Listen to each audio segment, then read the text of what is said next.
Ouais, là, vous êtes, comment dire, un peu neuroatypique dans votre amour inconditionnel des cartes de transport en commun. Pouvez-vous nous parler de cette passion-là? Puis qu'est-ce que vous... Oui, allez-y. En fait, j'ai repensé le métro de Montréal entièrement.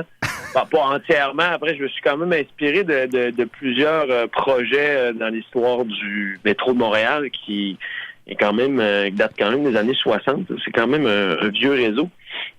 Puis, il y a eu beaucoup de projets qui ont été abandonnés.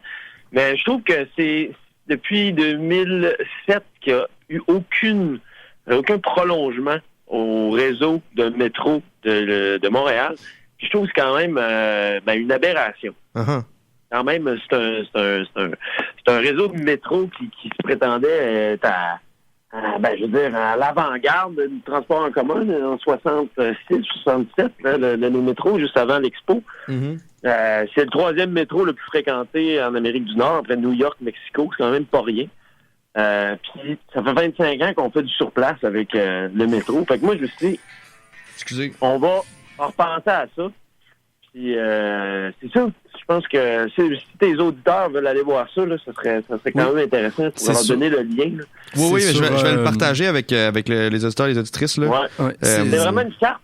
Moi, j'écoute, c'est mon opus magnum. Là. Je pense que j'ai jamais rien fait d'aussi parfait dans ma vie. Mais il y a un jeu vidéo qui vient de sortir qui s'appelle Subway Simulator. Bref, qui prend les données de la vraie vie puis qui demande aux joueurs de... c'est juste New York qui est disponible en ce moment, mais t'as les données de population de la vraie vie, les données de travail de la vraie vie produites par l'Institut de statistique, puis tu dois, dans les mêmes conditions réelles que le métro de New York, construire un métro qui peut apporter autant de passagers. Donc, vous êtes pas seul. Je tombe là-dedans, mais moi, c'est en tant qu'habitant de la ville de Québec, et donc moi, le métro, pour moi, c'est à la fois le symbole, tu sais, de la métropole. C'est l'exotisme. C'est l'exotisme, tu sais. Je me souviens la première fois que je suis allé dans le métro. Bref, c'est pas quelque chose. À Québec, le problème, c'est qu'il faudrait qu'ils arrêtent de s'acharner à faire des ponts. Ouais, c'est ça. Des trains. Ça n'a aucun sens, mais il s'est posé là aussi, tu sais. Je veux dire, c'est en branle ce projet-là. Là. Mais en le fait. Tramway? Ben oui. Ça va se faire. Ça va se faire le tramway là. Mais. Donc, en fait, j'ai beaucoup aimé la deuxième partie de votre texte là, par rapport en plus à vos tweets que vous publiez de temps en temps ou dans lesquels, si vous le connaissez par cœur, vous me le direz, là, mais c'est le tweet qui dit que le bungalow est une commodité qui ne sert qu'à reproduire le capital, qui n'est pas un lieu d'habitation, que la banlieue n'est qu'un stationnement, dans le fond. Oui. Ben, j'ai un petit clin d'œil à ça, à savoir que l'étymologie du mot banlieue là, laisse place un peu à ce que je dis dans ce tweet obscur-là. C'est quand même rare que... Mais ouais, non, c'est vrai. Ben, la banlieue, en fait, là, tu sais, si tu penses à... Vraiment, c'est quoi ça veut dire, ce mot-là? Mais c'est le lieu de la mise au banc. Mm-hmm. Ah oui. La mise au banc dans le droit... dans le droit... jusque le droit au droit romain, mais quelqu'un qui est mis au banc, il est exclu de la vie politique. Mm-hmm. Donc, quand on dit qu'on va parquer, ou en tout cas, du moins si on a une maison dans le banlieue, c'est le lieu où on participe plus à la vie politique, on est exclu, on devient plus grand-chose.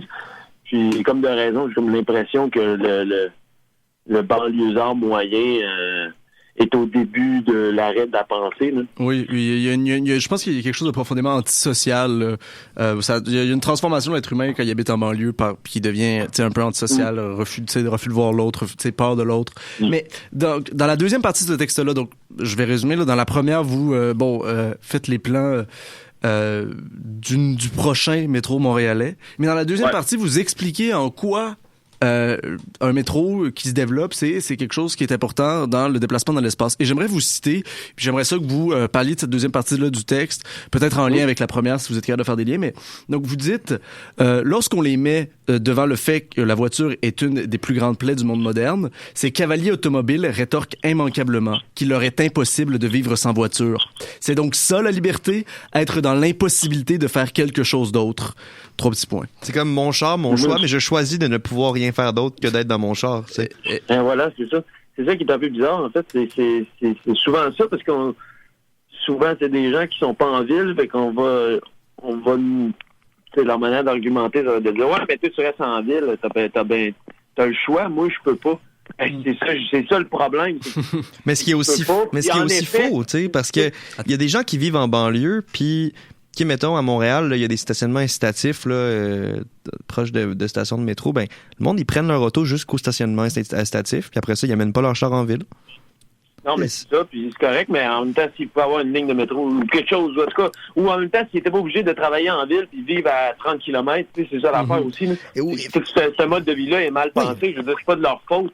C'est par atavisme, ils ont tombé dans ce mode de vie-là d'un urbanisme de banlieue qui a été inventé dans les années 50 par le lobby du caoutchouc. Là, évidemment. Mais ça, il faut quand même se dire que, tu sais, moi, justement, je pense que j'ai quand même longtemps été du genre, non, mais la banlieue, c'est là que les gens vont, c'est qu'on meurt là-bas, puis c'est épouvantable. Puis, mais en même temps, je comprends qu'il y a des gens qui se disent, moi, ce que j'aimerais pour, mettons, j'ai des enfants, puis ce que je considère comme étant un endroit où j'aimerais fonder une famille, que mes enfants grandissent, c'est où que j'ai une maison assez grande, j'ai un terrain. C'est comme. Mais c'est pas ça la question. Tout le monde veut ça, tu sais, ça n'a pas rapport, là. C'est pas parce que tu peux dire ça de n'importe quel lieu de vie. Là. Moi, je veux vivre dans telle affaire. C'est pas ça la question. C'est la disposition, l'organisation du territoire en tant que tel. Exactement. Puis anyway, force les gens à faire ça. C'est comme. Puis le pire, je pense, puis là, c'est là où on touche à quelque chose dans l'organisation du territoire. Ça, s'il y a des données, là, je vais retrouver, puis ça, je pourrais le mettre sur Instagram au pire, s'il y a des gens qui le veulent, mais il y a des données aux États-Unis où on qualifie les zones rurales, donc zone rurale, zone urbaine, zone périurbaine, 1, 2, 3, et les gens qui s'estiment le plus comme faisant partie de la ruralité, ce sont les habitants de banlieues dépendantes de centres urbains plus important. Et donc, on est en face de personnes qui se construisent un imaginaire mental dans lequel ils sont libres parce qu'ils habitent dans un gros terrain. Ce sont ils se construisent un imaginaire mental lié à la ruralité, alors qu'ils sont eux-mêmes dépendants complètement du centre urbain pour aller travailler, faire les courses, vivre. Et donc, c'est vrai, c'est intéressant. Et je crois qu'on touche vraiment particulièrement à ce qui fait que la banlieue, c'est de la fausse conscience. Là, non, c'est un terme que j'utilise avec trop de... pas assez de parcimonie, là, mais ça fait penser aux gens qui sont quelque chose d'autre, alors que vous êtes dans un stationnement, là, dans un énorme stationnement de la banlieue, puis je pense que vous avez un très bon terme là, quand vous parlez de stationnement géant. Ouais, mais c'est un camp de concentration, quasiment. C'est un peu poussé, là. Mais genre, pour de vrai, c'est un camp, c'est un ghetto, c'est organisé, c'est des anomalies dans le territoire, des carrés qui sont mis là. Ça n'a pas rapport de faire la critique de la banlieue, c'est pas de dire le monde là-dedans sont niaiseux. C'est comme, je veux dire, le monde dans lequel on vit pousse le monde à être niaiseux, peu importe son où, ça n'a pas rapport. C'est une manière d'organiser le territoire qui est niaiseuse, puis qui fait pas de sens, qui est absurde, puis ouais. Donc, moi, je pense que... c'est sûr, on a fait le tour un peu. Ben oui, puis après ça, on fait des cartes de métro, puis on change la vie. Mais ça, ça me fait penser à ma lecture aussi, de mettons, Henri Lefebvre, là, tu sais, ça qu'il disait aussi, je veux dire,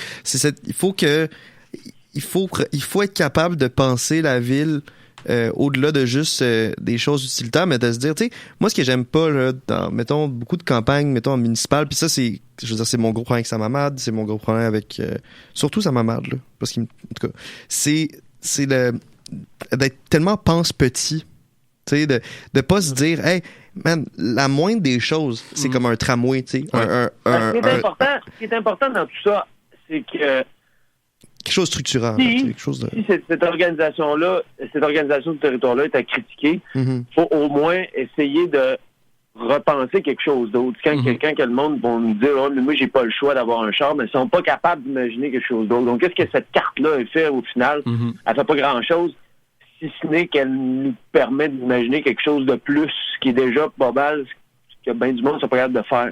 Donc, puis imaginer d'autres choses, ça consiste à d'abord imaginer comment qu'on peut aménager les espaces d'une autre manière, puis en retour, cet espace-là nouvellement façonné, va façonner nos habitudes, vice-versa. C'est un ping-pong entre qu'est-ce qu'on fait dans un espace, comment qu'on bouge dedans, puis comment qu'on l'organise. Puis, c'est un jeu. Non, puis moi, je me dis aussi que... Mais on ne change de métaphysique qu'en changeant de pratique. Et donc, pour que les gens arrêtent d'être complètement colonisés par la banlieue, il faut quand même leur proposer des pratiques leur proposer des nouvelles pratiques non, je me dis aussi que si... Ça prend des idées, il faut imaginer des affaires, il faut se faire aller la créativité un peu. Exact. Ça part là. Oui. Puis si les compagnies, justement, ces compagnies de pneus-là puis de voitures-là étaient capables de complètement transformer l'organisation du territoire pour centrer cette organisation-là autour de l'automobile en une 20-30 d'années, on peut se dire, hey, peut-être qu'on est capable, peut-être que ça sera pas aussi rapide, peut-être que ça va être difficile, mais on est capable au moins de tenter de le changer pour quelque chose où on n'est pas, c'est pas qu'il y a plus d'auto, mais que tout n'est pas organisé autour de l'auto. C'est ça l'idée. Ben non, mais tu sais, par exemple, des services d'autopartage, c'est une des meilleures affaires qui a été inventée dans les dernières années, puis ça fait longtemps que ça existe, là. Tu sais, je veux dire, si tu veux partir en voyage, vas-y, prends ton char. Faut juste en avoir 4 dans le driveway, puis ça n'a pas rapport. C'est absurde. Puis 2 chars par bungalow, voyons. Ben oui. Puis en Europe, ils commencent à réfléchir à ça, c'est la mobilité comme un service. C'est-à-dire que tu as besoin de te déplacer. Tous les êtres humains ont besoin de déplacement. Ouais. Puis on transforme le déplacement en service, c'est-à-dire que tu choisis le service le plus approprié pour le déplacement en question. Et voilà. Et c'est moi, parce que là, ça fait appel un peu à on a jusqu'à quand? À l'infini. Combien de temps? On jase. Jusqu'aux frontières de l'esprit. Ouais. OK. Parce que ce qu'on disait par rapport à au moins s'imaginer quelque chose d'autre, ça me fait penser, parce que là, j'ai vu, Éloi, que tu viens de t'abonner au Substack. En réponse, je suis allé voir qu'est-ce que tu écris aussi. Oui. Puis j'ai lu ton texte sur l'intelligence artificielle. Comme quoi tu essaies de sauver la réflexion un peu. C'est un peu ça que tu dis. Ouais, un petit peu, de manière un peu. Non, mais c'est intéressant, je trouve, mais moi, je me pose la question avec l'intelligence artificielle, ChatGPT ou peu importe, si vraiment de manière vraiment grave, si ChatGPT nous enlève notre capacité de penser, si finalement ChatGPT puis toutes les intelligences artificielles, c'est un peu des machines à statistiques, puis ils vont toujours rester des machines de statistiques qui seront jamais capables de créer. Je me pose vraiment la question, je sais pas si... Oui, parce que t'as l'air à quand même vouloir dire que l'intelligence artificielle à nous... Ça veut dire qu'elle nous remplace, mais en tout cas, elle remplace nos facultés beaucoup. Mais le truc, c'est que ça, c'est un truc qui est assez commun là, dans l'espace de l'intelligence artificielle. Là. C'était le Guin, je pense qu'il s'appelle Yves Le Guin, en tant que chercheur français, qui dit ça à peu près là, en substance. Ce sont des il dit ça en tant que français. Oui, ben c'est des machines probabilistes. Puis il y a une loi normale qui va faire en sorte qu'ils pourront jamais dépasser un certain seuil.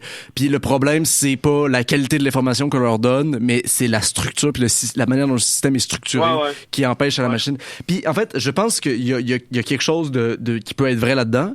Puis il y a aussi le fait qu'on peut se dire que les machines n'ont pas besoin d'être super bonnes pour remplacer pas mal d'affaires. Puis moi, c'est ça qui me fait le plus peur, c'est que en fait, ça fait pas peur parce qu'il faut pas avoir peur dans la vie, mais c'est que on est en face de machines décérébrées absolument connes, qui sont quand même les thérapeutes personnels d'énormément d'individus sur cette planète Terre, là. Tu sais? Et puis... Non, mais c'est sûr, puis tu sais, t'as raison. Ah ben, je vais te laisser finir, qu'est-ce que tu dis? Non, c'est ça, puis ça veut dire, en fait, juste que la machine n'a pas besoin d'être super, d'être la meilleure pour produire quelque chose qui va être capable de remplacer la pensée de certaines personnes. Mais tu sais, comme le truc des psys, tu sais, c'est quand même, c'est vrai que c'est spécial, là. Genre, mais tu sais, j'ai l'impression que, tu sais, si aller voir un psy puis parler à ChatGPT, c'est la même affaire, c'est pas le problème, c'est le psy. Oui. Qui est comme dans une logique vraiment, t'as une demi-heure, pas une demi-heure, je sais pas, une heure avec un psy, puis c'est marchand comme relation. Puis je sors pas de là grandi ou plus...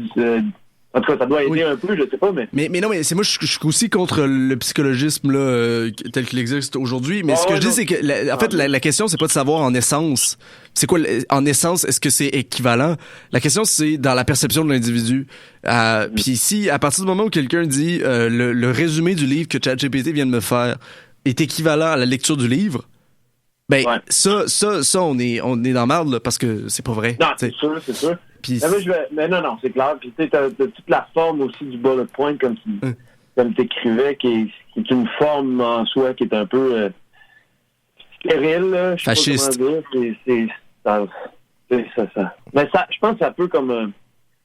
ça peut peut-être faire quelque chose, mais très peu. Là. Mm-hmm. Mais ouais, c'est ça. Non, ben tu sais, je ne sais pas, cela dit, parce que tu veux sauver la réflexion, puis tu sais, je suis d'accord avec ça, puis c'est clair. Mais à un moment donné, puis tu finis un peu en disant ça, il va tout le temps rester finalement l'amitié, puis l'émerveillement le bonheur. D'être en vie, là, tu sais, je sais pas, l'espèce de fait inexorable de l'humain qui est toujours d'imprévu, une espèce de quelque chose qui est incompréhensible, là, que les statistiques peuvent jamais calculer. C'est pour en revenir au baseball, c'est pour ça que la sabermétrie est comme un peu vouée à l'échec.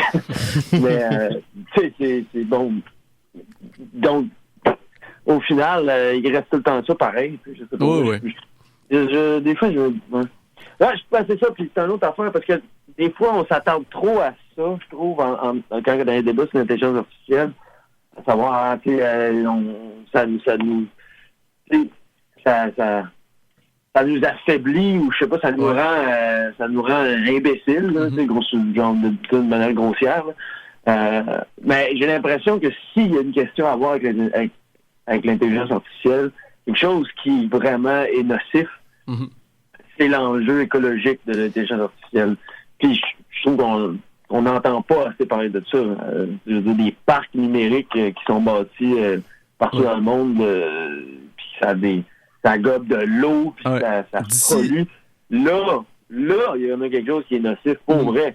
Oui, puis OpenAI a promis d'ici les 5 prochaines années 1 trillion de dollars à AMD, Nvidia, Intel pour la production de ces data centers-là, tu sais, qui vont polluer l'espace puis faire monter les prix de l'électricité en flèche.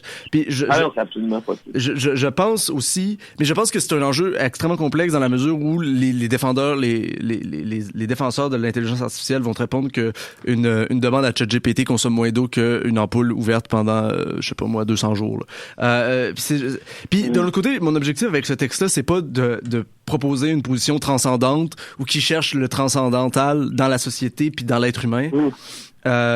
C'est juste que j'estime quand même que la pensée critique, tu sais, la pensée critique concrète, là, elle peut exister, mais elle ne peut exister que dans la mesure où le travail intellectuel il est fait puis il est fait sérieusement. Puis puis j'aime ton point quand tu dis genre apprendre c'est tough là. Oui, ben c'est ça. J'ai presque l'impression. Mais en même temps, d'autre part, on apprend toujours. Le progrès puis la technique fait en sorte que, tu sais, je veux dire, on peut pas nier ce fait-là. Genre, on vit dans le progrès, on vit avec des outils, puis la vie est toujours plus simple. Mais il y a des outils qui sont dangereux, pas nécessairement pour l'intellect, mais comme, tu sais, je veux dire, un char, c'est bien utile, mais on l'a dit, ça pollue, ça détruit. Fait que, tu sais, c'est non négociable, on peut pas faire ça. Comme une bombe atomique, ça veut pas je vois la science atomique puis la physique quantique, ça peut être vraiment nice, mais ça peut aussi genre faire sauter du monde. Fait que il faut comme gérer ça. Le point des lois sur l'IA, je pense qu'il va avoir passé, ça va être 2 fois qu'il l'a lu en ondes, puis 1 fois qu'on a une critique de son texte en ondes. Mais les gens m'en ont parlé de ce texte-là, je pense que... Mais vous l'avez lu plusieurs fois en ondes. Je l'ai pas lu, j'ai lu un autre texte la deuxième fois, c'est pas la même chose, j'ai pas dit les mêmes affaires. Mais non, en fait, je pense que il y a une critique du dualisme scientifique, du naturalisme aussi. Là, pas une critique de la science. Mais voilà, ça va être pour une autre fois. S'il vous plaît. Merci beaucoup, Gab, d'être venu. Je voulais dire de quoi pour terminer, mais j'ai qu'on l'a oublié avec ça cette année. En tout cas, on s'en reparlera. Oui, c'est sûr. Je vais y penser. Je suis désolé. C'était super intéressant, je suis content de... Merci de m'avoir invité. Bon programme. Yes, merci. Ciao. Puis, merci toi aussi. Puis là, à vous, auditeurs, auditrices, merci d'avoir été là.